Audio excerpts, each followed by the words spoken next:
nosso tema é trabalho intermitente, trabalho a tempo parcial e as novas modalidades de contratação. E aí, pela primeira vez, eu consegui um ajudante que fez uns slides um pouco mais caprichados. Meus slides sempre muito pobres, né? Porque realmente eu não tenho inteligência, confesso, de informática, né? Inteligência artificial, como o nome diz aí, né? Eu não conheço muito pouco de inteligência nessa área de computação.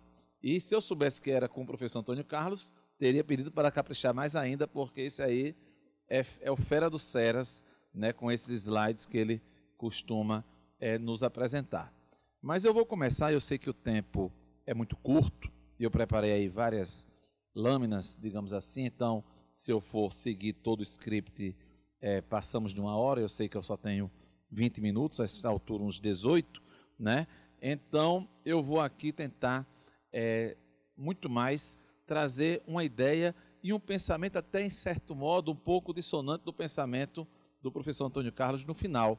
E eu prestei muita atenção, professor Antônio Carlos, quando o senhor trouxe as estatísticas, né, Japão, Coreia, a quantidade de robôs e o pequeno desemprego. Por quê? Porque eu digo isso sem nenhuma demagogia.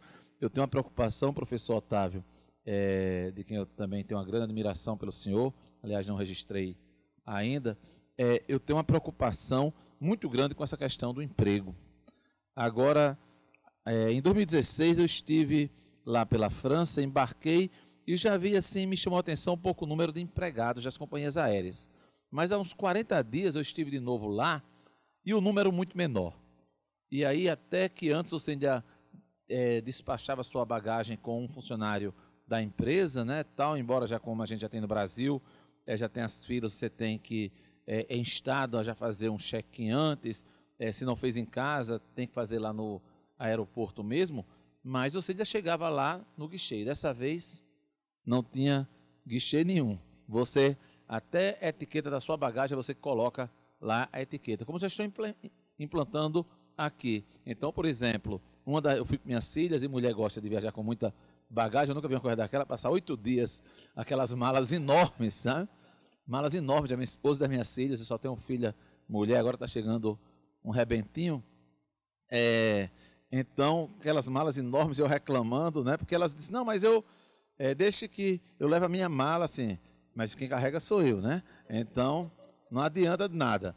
E passou 1 quilo, aí disse, olha, quer pagar tantos dólares, porque passou 1 quilo, e aí ela deu jeito, abriu a mala, tirou um negocinho, né? Ninguém me chama de miserável aqui, né? Porque eu disse, tire o peso, porque não vamos pagar, e ela botou na bolsa tal, não sei o quê, mas enfim, é uma coisa impressionante o que tem se passado, né? É uma coisa impressionante. Eu dou aula às vezes com a professora Vólia, ela dizendo, Vólia Bonfim, lá no curso dela, agora é um drone, 2 pessoas já não trabalham mais. No campo, a mecanização fez com que hoje houvesse uma redução, grosso modo, pela metade do número de empregos, a produção duplicou. Como é que a gente vai reclamar disso? Como é que vai combater esse tipo de coisa? Lá no meu condomínio, em Natal, eu moro num condomínio de casas, eu vou ter que realmente endurecer o coração, porque eu estou com o coração partido, professor Jorge, e tanto ele quanto Lorena conhecem, o professor Leão também conhece onde eu moro, eu estou com o coração partido porque estou implantando aquela chata daquela portaria do futuro. Ou coisa chata, né? Eu quase perdi o começo de um jogo agora na Copa, porque fui num prédio que era essa portaria do futuro e demoraram demais a abrir, não sei o quê. Então imaginem, como a gente sabe, de São Paulo, aqui de São Paulo, onde se concentra tudo, daqui de São Paulo agora, e hoje me ligou uma moça, eu nunca teve porteira lá, sempre foram porteiros homens, aí dizendo, olha, o senhor está esperando fulano de tal para entrar? Aí uma porteira, aí me toquei, a primeira vez, foi o primeiro dia que eu escutei já a porteira aqui de São Paulo, tomando conta da portaria lá do meu condomínio, porque isso tem partido do meu coração, porque eu fico pensando, onde é que esse povo vai trabalhar? Para onde é que esse povo vai? Vai assaltar depois? Porque, claro, assim, está sendo drástico, mas chega num ponto, eu estive aqui há uns 3 meses, uma reunião na FEBRABAN, e o presidente mostrou lá os dados bancários, né? Uma coisa impressionante, né? Reduziu assim 70%, e a gente teve primeiro caixa eletrônico, aplicativos, agora temos as moedas virtuais, né? Tudo online, quer dizer, é uma coisa realmente impressionante. E ainda por cima, 40% dos bancários brasileiros estão aqui no estado de São Paulo. Então lá no Rio Grande do Norte não tem 3 mil bancários. Eram 15 mil há um tempo desse. Mas a tecnologia absorve. Não absorve integralmente, não. Não tem como. Não tem como.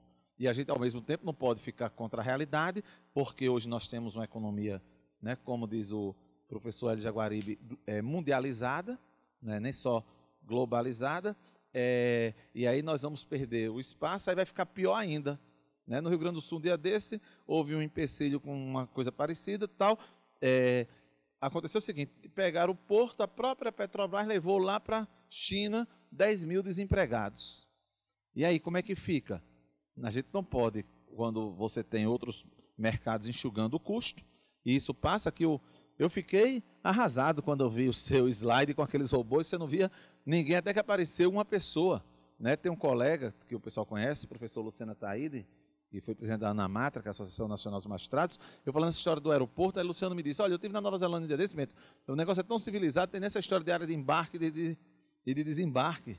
Né? Então, aí é que no tempo você encontrar um funcionário da companhia aérea é a coisa mais difícil do mundo. Né? Aí nós vamos falar, né, sobre uma modalidade, que é o trabalho intermitente. Vamos falar sobre outra modalidade, que é o trabalho em tempo parcial, que não estou aqui já de cara criticando, muito menos elogiando, mas a gente sabe que são formas de precarização das relações de trabalho. E qual é o argumento? O argumento sempre, né, de hoje, o argumento é o seguinte: se não for assim, é nada. Né? Eu esse ano, participei de um projeto, eu fiz umas, 30 palestras sobre a reforma trabalhista, dando um enfoque genérico. E eu começava até, era plateia de empresários, e claro, você tem que saber, as plateias eram de empresários, então você tem que saber até como fazer a crítica, porque eu sei que eles estavam pensando ali, se a gente fizesse uma pesquisa na população, a pesquisa sobre a reforma trabalhista dá 80% de rejeição, mas ali, sobre a justiça do trabalho, talvez desse 90% de rejeição naquela plateia de empresários. Né? Eu tenho um bom senso e sei da realidade, né? Eu sei da realidade. Né? O pessoal prefere, vamos ficar no marco do contrato, e se aceitou porque quis, tem que ter autonomia, então não precisa de direito de trabalho, não precisa de justiça do trabalho, eu tenho que obter o meu máximo de lucro, vou conseguir empregar, e é melhor eles terem emprego. Se não tiverem emprego, não vão ter nada. Então, aquela história, então vamos voltar, de certo modo, à Revolução Industrial, o que quer que seja, né? Claro que eu não estou generalizando, né? Mas é um pensamento que é muito forte, né? Claro, no meio empresarial. Mas eu começava as palestras, professor Otávio, lembrando, e eu vou ter que entregar a idade, há uns 30 anos, um pouquinho até mais, embora eu tenha chegado aqui em São Paulo muito jovem, e para a minha primeira aula de mestrado na PUC de São Paulo. E a primeira aula de Direito do Trabalho era do professor Cássio Mesquita Barros, né, que foi sócio do professor Magano, né? Eu trabalhei em Mesquita Barros e Magano. Eu fui empregado, né, lá do Mesquita Barros e Magano, né? Empregado na prática, né? Não formalmente. Então, mas já prescreveu, né? Não vou entrar com a reclamação, né? Já prescreveu há muito tempo, né? Era para subordinado, né? Já prescreveu. Eu fiquei assim, posso dizer, não dizer.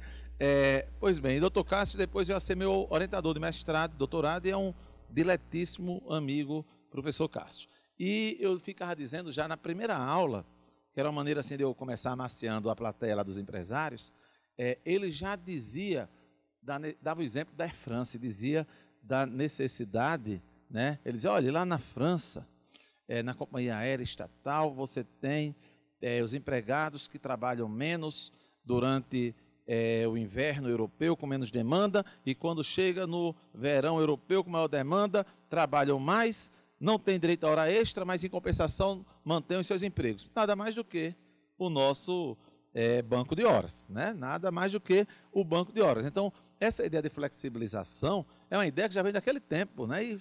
até a coisa arrefeceu um pouco mais, mas foram 20 anos com esse lenga-lenga, né, de flexibilização, e as pessoas com certo receio, muita gente combatendo, porque flexibilização é quase sempre trazendo aquela ideia embutida, né, aquela ideia de embutida ou de precarização ou de desregulamentação, indo ao encontro de precarização.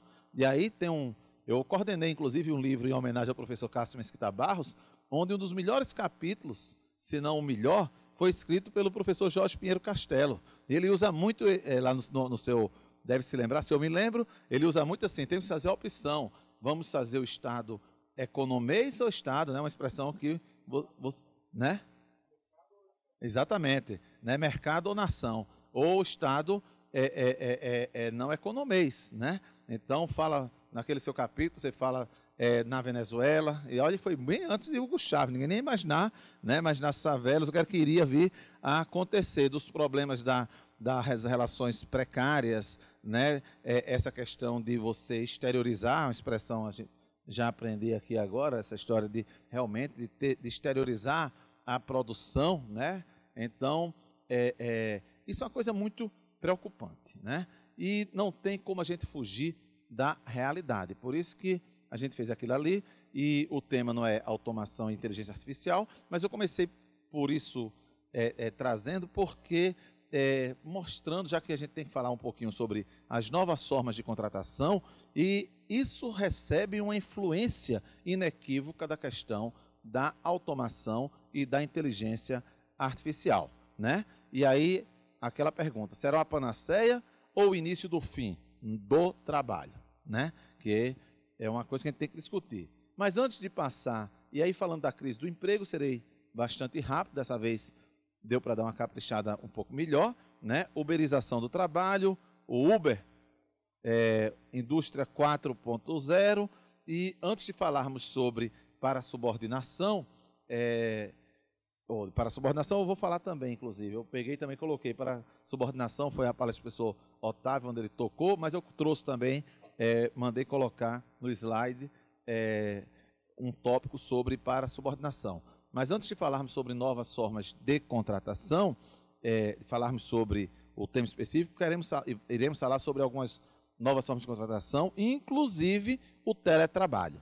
Eu tentei centrar aqui em 3 aspectos, além dos 2 específicos, quanto às novas formas de contratação, na questão do teletrabalho. E aí eu vou recordar aqui uma outra coisa que aconteceu comigo aqui, professor Antônio Carlos, há 30 anos aqui em São Paulo também. Professor Cássio, depois eu saí lá do Mesquita Barros e Magano, aí um dia ele me telefonou. E ele disse assim, ô Bento, eu acho que não é bom para você não, que você tem que ter tempo para escrever lá a sua dissertação de mestrado e tal, mas tem uma moça, né, que é gerente jurídica da Bayer, e ela está grávida, se afastou, você não quer substituí-la e ficar uns meses na gerência jurídica? E como eu já tinha trabalhado no escritório grande de advocacia trabalhista de empregados lá em Natal, aqui em São Paulo, de empresas, trabalhei no sindicato dos bancários aqui de São Paulo, até fui o responsável pela criação na parte jurídica do de Guarulhos, naquela época, nem existia.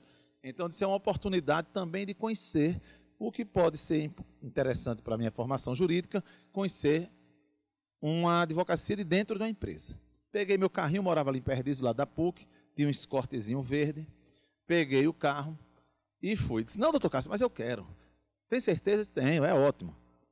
Depois estavam construindo a ponte do Morumbi, ali. Depois de 1 hora, isso naquele tempo já era esse suplício. Depois de 1h10, 1h15, eu sempre fui perdido, naquele tempo não tinha GPS, muito menos o Waze, essas coisas. Leone, eu olho, estava do outro lado do rio, tinha aquela estrela. Agora só Deus sabia como era que eu ia passar para aquele outro lado do rio. Como não tinha celular, eu tirei direto para o escritório do Dr. Cássio, era ali na Xavier Toledo, 114, né? 114, do lado do mapping, nada, né? Já acabou. Aí eu fui lá e disse, Dr. Cássio, eu pensei melhor, realmente é melhor ter mais tempo para mim. Desisti, porque eu não vou passar por isso todos os dias, 1h30 para chegar e 1h30 para voltar. Não tem nada que compense isso, né? Isso naquele tempo. Então, teletrabalho. Tem gente que é contra teletrabalho. Eu vou só adiantar porque eu acho que, e aí é onde é o grande problema da Lei 13.467. A Lei 13.467, a Lei da Reforma Trabalhista, a gente, ainda mais nesses temas, acaba entrando sempre nessa lei. Eu fui uma das pessoas que mais critiquei, inclusive aqui em São Paulo, em eventos, do ponto de vista porque a gente sabe que houve uma discussão ampla, mas era em relação a um projeto bem menor. O que partiu do Ministério do Trabalho mexia com 7 dispositivos, votou-se de 117, aprovou-se em regime de urgência, chegou no Senado, se apontou erros, mas disse, mesmo com erro, vou aprovar desse jeito. Mas o fato é que temos lei, e lei é feita para ser cumprida. Nós, juízes, não somos o poder legislativo. Claro que sob a lente da constitucionalidade, da validade da norma, porque também é nossa obrigação, porque o juiz, ele, quando assume qualquer cargo, né, desde juiz substituto, ele promete cumprir, fazer cumprir as leis e, particularmente, a Constituição da República. Né? Então, é uma outra coisa. Mas a gente não pode dizer assim, eu não gostei do teor dessa lei, não vou cumprir. Não gostei, mas eu não sou o legislador, né, e haverei de cumprir. Mas a lei, como obra humana, ela não é perfeita e não poderia ser.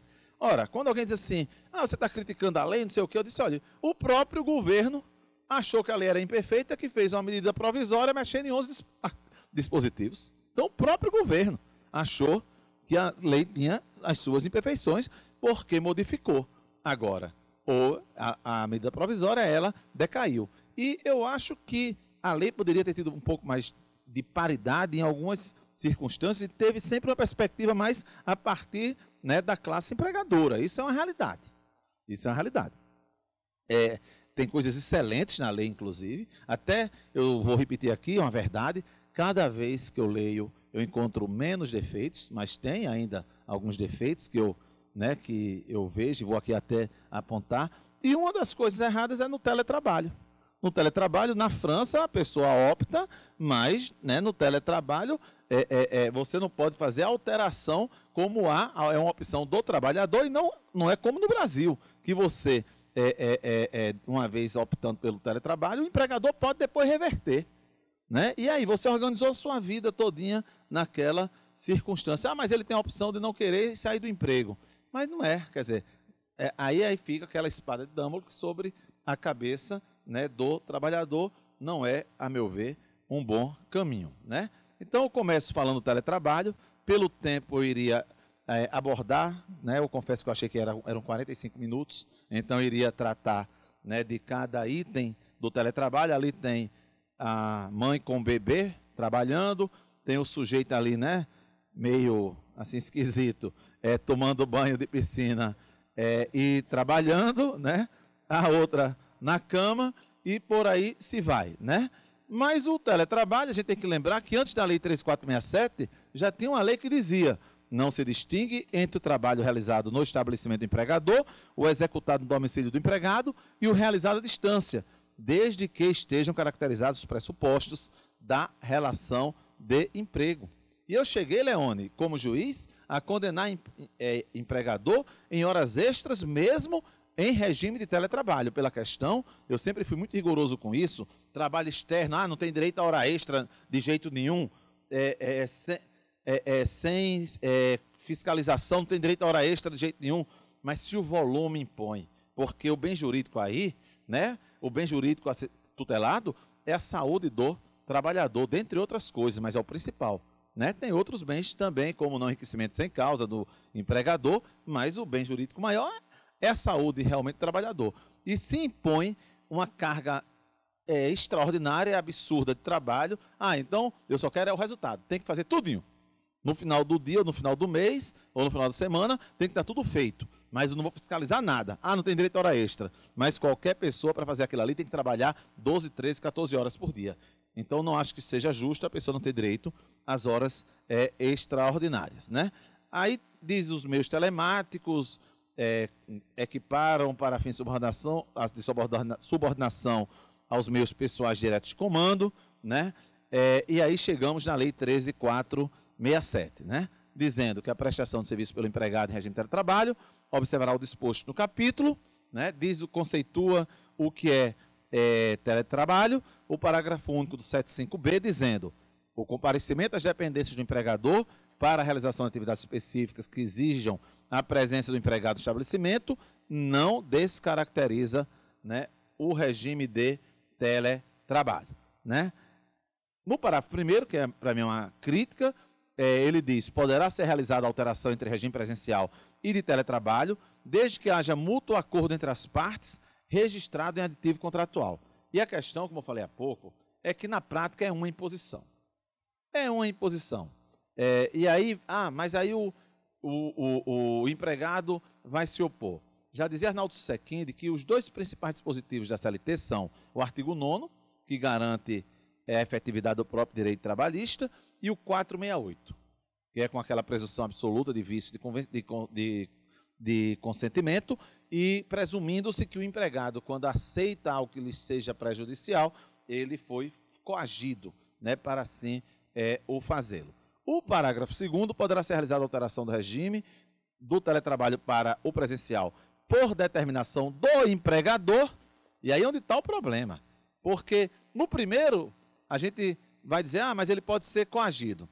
Mas tem como fazer uma investigação para ver se houve coação ou não, até porque dizer que isso é prejudicial para o empregado não é uma coisa também tão fácil. Eu sempre defendi que dentro do conceito de flexibilização, você mantivesse 468, mas o que é prejuízo pode ter um conceito mais alargado.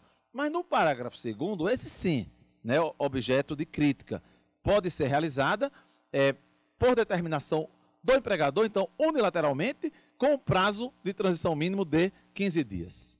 Aí, eu acho que não é justo para com o empregado. Mas eu vou pular aqui do teletrabalho, por causa, né, do tempo, e passar para a questão do contrato de trabalho intermitente, até porque não posso vir aqui e não falar sobre esse trabalho intermitente. Esse é um dos pontos, né, mais fáceis de se bater na reforma trabalhista.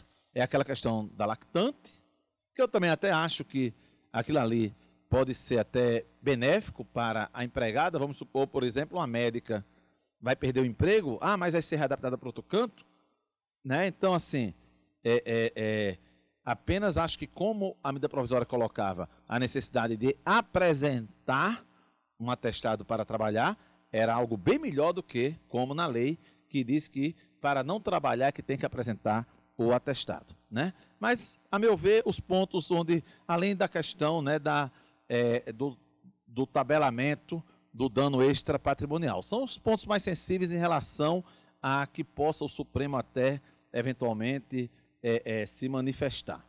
Quanto ao contrato de trabalho intermitente, muito recentemente agora, até a Procuradora-Geral da República, Raquel Dodge, emitiu um parecer dizendo pela constitucionalidade, né, do trabalho intermitente. Mas um ponto, a gente sabe que foram reportagens, veio um grupo de lanchonetes lá de Vitória, no Espírito Santo, pagando valores ínfimos, dados de adoecimento daqueles que trabalham, né, professor Ricardo Guimarães, que trabalham em trabalho intermitente maiores do que aqueles que não são trabalhadores intermitentes, aqueles que têm aqui um calendário, um dia aqui, outro dia acolá, né? Mas, né, eu não estou aqui inventando. Um dia desse eu estava indo para Goiânia fazer uma palestra no IGT, Instituto que o ministro Douglas, que vai estar daqui a pouco, é o vice-presidente, né, que o Dr. Jorge Bocinhas é um grande benemérito, e na fila, lá no aeroporto de Brasília para o avião, não que eu seja mal educado, mas eles estavam muito próximos, eu fiquei escutando uma conversa entre dois passageiros, né? Aí, um deles perguntou, e aí, tá gostando de morar em Portugal? Aí o outro disse, rapaz, estou. Inclusive, lá não falta trabalho, porque, vez por outra, me chamam para trabalhar e só vão pagar aquilo que eu estiver realmente trabalhando, então isso está facilitando eu arrumar emprego. Creio eu que estavam falando de trabalho intermitente.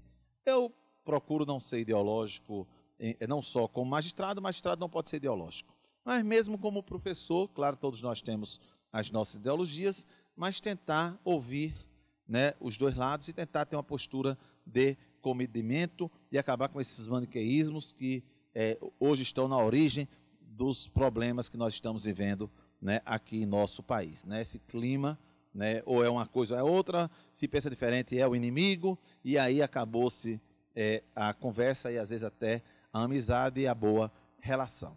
Mas o contrato intermitente, o que é o contrato intermitente? A gente sabe que no Brasil, inclusive, ele foi criado com um grande incentivo do setor de bares e restaurantes. Né? E aí onde eu comecei a olhar de outro lado, porque se a gente vai e sabemos que o pilar principal da reforma trabalhista foi dar mais segurança jurídica para atingir o seu grande objetivo, que é criar empregos. Em relação à criação de empregos, e aí por isso, naqueles seus slides falando dos dados, o professor Antônio Carlos do Japão, da Coreia, com muita automação e pouca a taxa de desemprego pequena, isso só vem a corroborar o que eu, quando estive lá na Câmara dos Deputados, falando lá na Comissão Especial da Reforma, eu disse logo, foi minha primeira coisa, dizendo o seguinte, só tinha uma certeza, né? Já disse naquela nosso debate com o professor Leone, o ano passado, e tenho dito sempre isso, que lei nenhuma por si só vai gerar emprego. Né? Então, veja, no Japão, na Coreia, mesmo com os robôs, desemprego baixo, porque o que gera emprego é crescimento econômico. Mas claro que a lei pode dar uma mãozinha num sentido ou no outro sentido. Né? Até porque agora, infelizmente, os dados não estão tão bons. Né? Eu acho até que, por coincidência, quando entrou em vigor a Lei 13.467, tivemos um crescimento, aí começaram, né, as pessoas, olha, está vendo? Vai resolver. Mas agora a coisa deu uma piorada, tivemos essa greve dos caminhoneiros, que não foi bem greve, né, a paralisação e tal, então a coisa não está tão boa, aí já tem gente dizendo assim, está vendo? A lei está evitando o aumento do desemprego. Aí eu disse, mas não era a lei para criar empregos, agora já é para evitar o desemprego, né? Então, o que cria emprego verdadeiramente é crescimento econômico. Não tenham vocês a menor dúvida quanto a isso. Mas uma lei pode favorecer. E aí eu espero que o tempo vá dizer, espero que vá ao encontro dos defensores, que tem outro lado do contrato de trabalho intermitente. De fato, aqueles que, com uma grande insegurança jurídica, um juiz achando uma coisa, outro juiz achando outra coisa, mas, por exemplo, os garçons que trabalham sábado e domingo, a maior parte não tendo registro em carteira de trabalho, não sendo registrados, como eu antigamente, né? Então, eles agora não têm o porquê, não têm o argumento para dizer que eles não serão registrados. Então, existem, não sei aqui em São Paulo, mas em alguns locais, aquela bolsa de garçons, de maîtres, tal, o pessoal vai ser favorecido por intermédio do trabalho intermitente. Mas o que é o trabalho intermitente?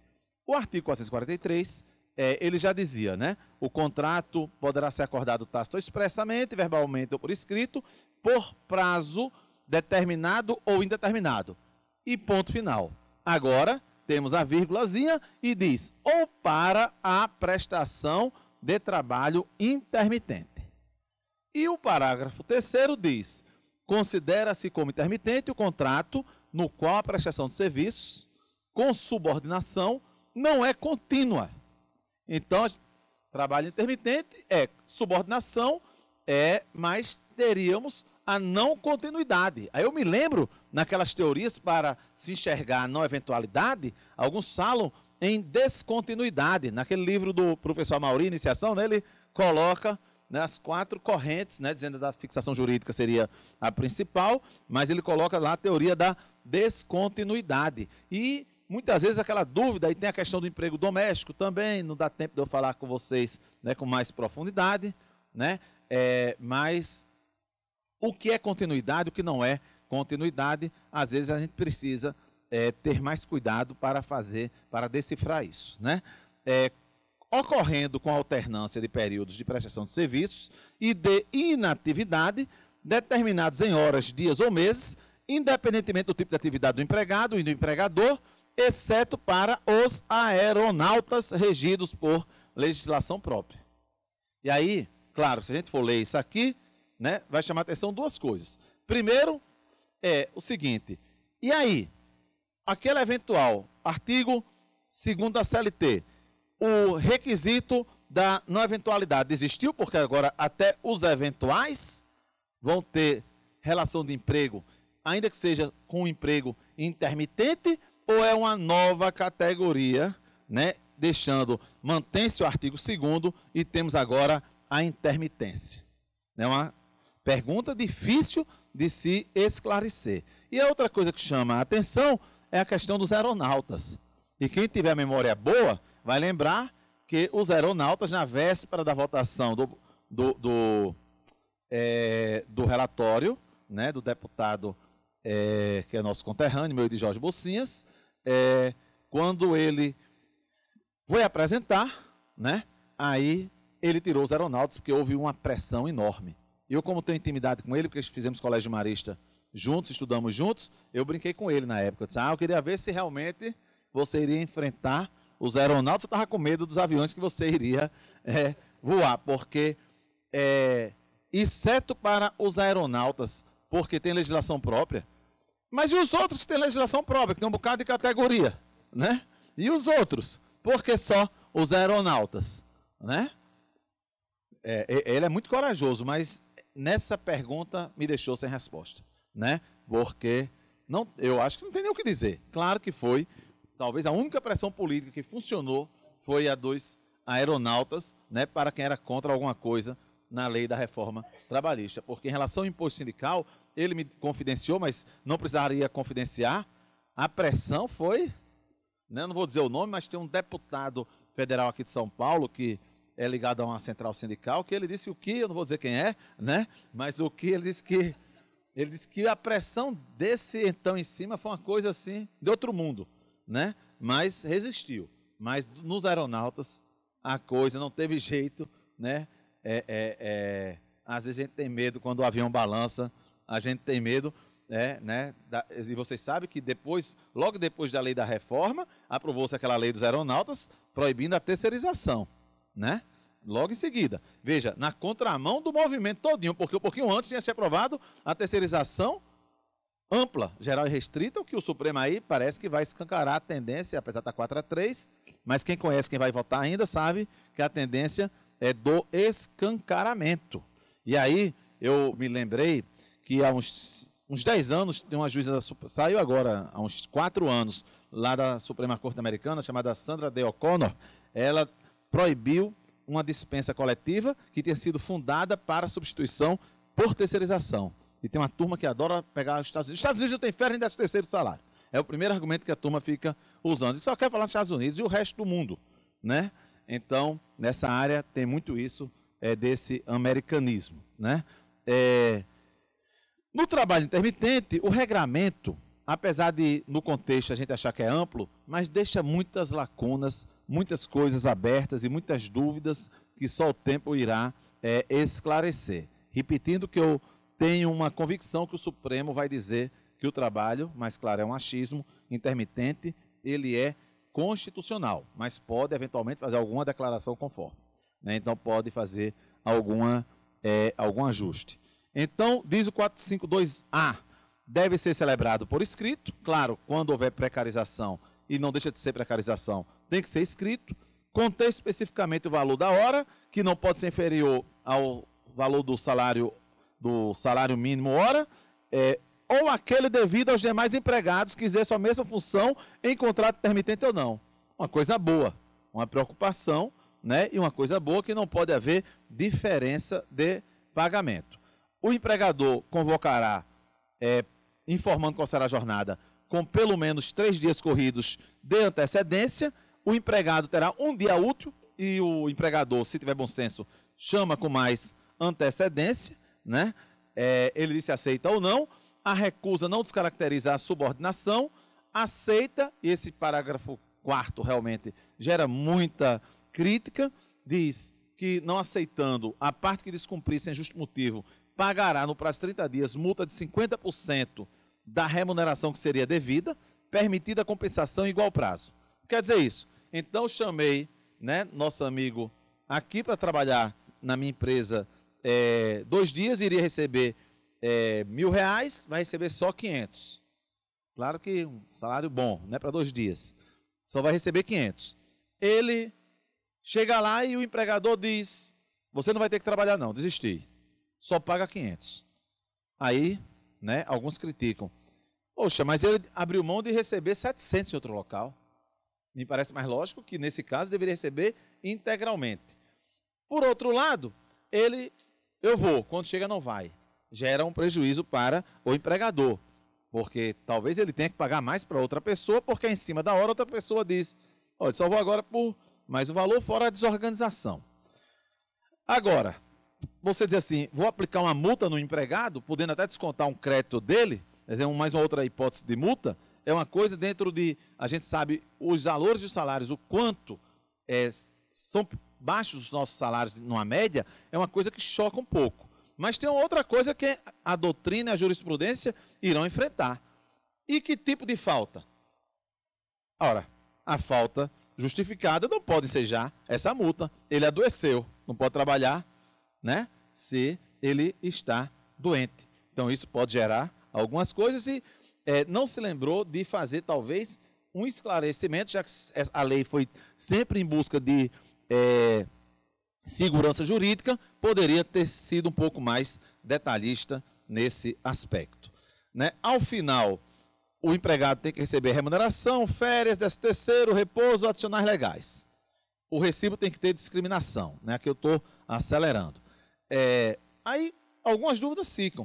Qual o prazo, né? Diz assim, ao final de cada período. Em quanto tempo? Alguns dizem, não, pode demorar 30 dias. Não me parece lógico se existe realmente uma alternância nos períodos trabalhados. Tem que se usar de bom senso, mas era bom que a lei também dissesse, né? Qual, já que se busca tanto, segurança jurídica, né? Férias proporcionais com acréscimo de 1/3. Que férias são essas, por exemplo? Existem 3 possibilidades. Trabalhou um dia, já tem direito a um 12º naquele mês.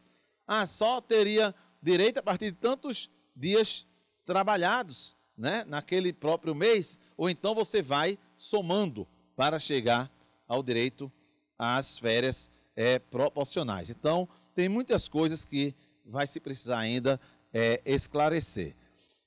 Tem direito ao fundo de garantia e a cada 12 meses adquire direito a usufruir nos 12 meses subsequentes 1 mês de férias, período no qual não poderá ser convocado para prestar serviço pelo mesmo empregador, né? Mas e se ele trabalhou tão pouco no período antecedente, né? Então, fica uma coisa, às vezes, complicada. E aí, para tentar trazer um acréscimo para os senhores, já vi que já passei muito do meu tempo, eu vou trazer aqui, rapidamente só citar, o trabalho intermitente no direito comparado. E muitas vezes eu já vi, tem gente defendendo que se use para integrar a lacuna, né, no ordenamento, seria aparente, né, o direito comparado, coisa rara de se encontrar, né? Por quê? Porque a nossa legislação no campo do trabalho intermitente, ela realmente ficou lacunosa, mas é um instituto que já existe no direito comparado, né? E no direito comparado, eu trago aqui rapidamente, vou só, para voltar agora eu passei, na Alemanha, né, veio com a Lei de Promoção ao Emprego de 85, na Itália, a Lei BIAD, né, espécie de trabalho inclusive para jovens de primeiro emprego, Estados Unidos é o Just in Time, na Inglaterra o Zero Hour Contract, na Espanha, contrato de trabalho firro discontínuo, né, não sei se a pronúncia saiu direitinho. E nos interessa um pouquinho mais a experiência portuguesa, né, é um acordo tripartido, inserido no Código de Trabalho de 2009, né, e diz o seguinte, empresa que exerça, vejam a limitação lá, empresa que exerça atividade com descontinuidade ou intensidade variável, as partes podem acordar que a prestação de trabalho seja intercalada por 1 ou mais períodos de inatividade. Por quê? Porque eu pulei ali na pressa, mas tem na Lei 13467 dizendo que os períodos em que não está trabalhando não serão computados para o seu tempo de serviço e como se ele estivesse trabalhando gerando efeitos, que é a lógica do próprio trabalho intermitente. Por isso é que algumas pessoas criticam, porque ele perde o direito a ter um valor fixo, por menor que seja, até naquele período de tempo, né? O que em Portugal foi previsto, né? Como nós vamos ver, o contrato não pode ser celebrado a termo resolutivo ou em regime de trabalho temporário, as partes estabelecem a duração da prestação de trabalho, a antecedência não deve ser inferior a 20 dias, eu estou pulando aqui um pouco, constitui contra a ordenação grave a violação do disposto quanto a esse prazo de 20 dias, né? E quanto aos direitos do trabalhador, vou ficar aqui no inciso primeiro, né? No tópico primeiro, que diz: durante o período de inatividade, o trabalhador tem direito à compensação retributiva em instrumento de regulamentação coletiva de trabalho, ou, na falta de um contrato coletivo prevendo isso, de 20% da retribuição base. Então, vejam, pelo menos 20% da retribuição base ele tem direito, para que tenha, lógico, uma coisa ínfima, mas tem direito a alguma coisa, o que não há previsão no Brasil. Não se desespere, professor Bolsinhas, que em 1 minuto eu termino, porque eu já fiz palestra, já organizei muitos eventos, eu sei que ele já deve estar desesperado atrás de mim. E concluindo em 1 minuto, né, mas para não deixar de falar sobre o contrato de trabalho em tempo parcial, esse contrato de trabalho, eu até vou sair aqui do slide para poder simplificar, na verdade é quando se permite que a pessoa ganhe menos do que o salário mínimo mensal, esse é o objetivo, desde que respeitado o valor mínimo da hora trabalhada, quando trabalha menos do que aquela jornada de 44 horas semanais. Eu, como juiz de uma cidade do interior lá do Rio Grande do Norte, chamada Nova Cruz, eu já aceitava isso há muitos anos, né? Não de lege ferenda, claro, né? De lege de lata. Seguindo a opinião, por exemplo, da professora Alice Monteiro de Barros, citava lá nas minhas decisões. Por quê? Porque lá foi naquela época que servidor público, vocês nem imaginam a pobreza do interior do Nordeste. Então, servidor público, e tem locais lá onde só tem, tirando uma outra pessoa na mercearia, o pessoal só vive de Bolsa Família, de Prefeitura e de INSS. Então, alguns ganhavam. Naquele tempo, depois realmente isso não existe mais, mas muitos servidores públicos ganham menos do que o salário mínimo. Então, tinham aqueles que trabalhavam só meio período, meio expediente, e ganhavam meio salário mínimo. E os colegas, a maioria, não aceitavam. Eu aceitava, tinha muito isso em relação ao professor, mas condicionando a 2 coisas. Né? A uma coisa, principalmente, que houvesse um ajuste formal e que isso fosse ajustado categoricamente na oportunidade da contratação. Né? O que vem ao encontro do que depois se regulamentou. Né? E só que a diferença era que o mínimo, o máximo, aliás, era 25 horas de trabalho por semana para a configuração do trabalho em tempo parcial. Agora se passou para 30 horas. Não se permitia horas extras. Hoje se permitiu horas extras. O que é uma contradição lógica. Mas talvez seja assim, dizendo, mas uma coisa excepcional, aí vai ficar um empregador de mãos atadas.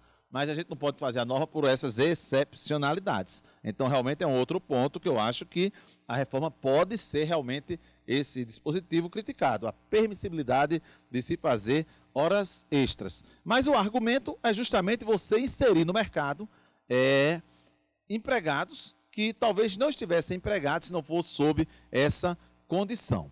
É um argumento, eu acho que eu não posso achar que a Lei 13467 trouxe isso para simplesmente prejudicar trabalhadores. Não acho, eu parto da boa-fé do legislador.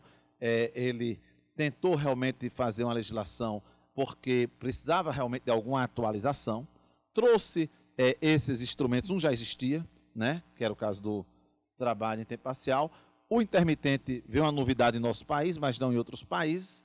Agora, significam precarização. E a precarização, para quem se preocupa com o próximo, para quem acha que se você tem uma condição de vida um pouco mais confortável, nem por isso você deve deixar de olhar para o seu vizinho, né? Isso tudo nos preocupa. Por quê? Porque o que a gente tem visto é o desemprego ameaçando, crescendo. Por outro lado, o empobrecimento da classe dos empregados. E aí, basta trazermos um dado que é estatístico. Cerca de 50% dos nossos empregados sequer têm carteira de trabalho assinada. E aí é como eu concluo, até aqui a minha fala, dizendo o seguinte, né? Nós podemos até encontrar maus empregados como maus empregadores. Mas nós temos nos 2 lados, bons e maus. E a lei tem que ser um instrumento para facilitar a vida das pessoas. E nós, né, que vamos aplicar, devemos ter a sensibilidade para olhar a lei com uma lente a partir de um sentimento de humanidade. E eu rezo muito para que nós não tenhamos os nossos irmãos, os nossos vizinhos, indo para a marginalidade, indo para a desigualdade social. Teve quem dissesse recentemente, um político, né, que já abandonou a política, que ninguém devia se preocupar com desigualdade social, que isso era a coisa mais comum do mundo. Um milionário disse isso, né, político. Né? Eu vou discordar. Por quê? Porque eu, que não sou um milionário, nem tenho pretensão de sê-lo, quando eu passo pelo portão do meu condomínio, já faz uns 10 dias que estou implantando, né?